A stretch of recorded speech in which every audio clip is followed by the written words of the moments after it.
Hello சன்ஷைன்ஸ். இப்போ இருக்க ஜென்ரேஷனில் நம்மக்கிட்ட யாராவது நல்லா பேசிகிட்டே இருந்துட்டு சடனாக காணாமல் போயிடுறாங்கன்னா அவங்க நம்மளை அவாய்ட் பண்ணுறாங்கன்னு மட்டும்தான் நம்ம எல்லோரும் யோசிச்சுட்ருக்கோம். ஆனால் உண்மையான ரீசன் அது மட்டுமா இருக்காது.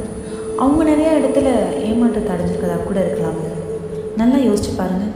ஏன் நம்ம ஏதோ ஒரு இடத்துல அவங்கள அவாய்ட் பண்ணியிருக்கதா கூட இருக்கலாம். அந்த டைமில் அவங்க அவங்களோட செல்ஃப் ரெஸ்பெக்ட் அண்ட் வேல்யூபிளான டைமை நமக்காக ஸ்பெண்ட் பண்ணி டயர்டாக இருக்கலாம்ல. அதோட வெளிப்பாடாக கூட இந்த அமைதி இருக்கலாம். பட் நம்ம ரொம்ப ஈஸியாக அவங்க சைட்லேருந்து யோசிக்காமல் நீங்கள் தானே பேசாமல் இருந்தீங்கன்னு சொல்லிடுறோம். ஜஸ்ட் ஒன் டைம் நம்ம எல்லோரும் நம்மளோட லைஃப்பை ரீகால் பண்ணி பார்ப்போம். நல்லா யோசிச்சு பாருங்கள். நம்ம தான் நம்மளை வேல்யூ பண்ணுறவங்க ஏதோ ஒரு இடத்துல வேல்யூ பண்ண மறந்துடும். நம்ம அவங்கக்கிட்ட நீங்கள் தானே என்னை அவாய்ட் பண்ணீங்க, நீங்கள் தானே பேசாமல் போனீங்கன்னு சொல்கிறதுக்கு முன்னாடி நல்லா ஒன் டைம் யோசிச்சுட்டு சொல்லுங்கள்.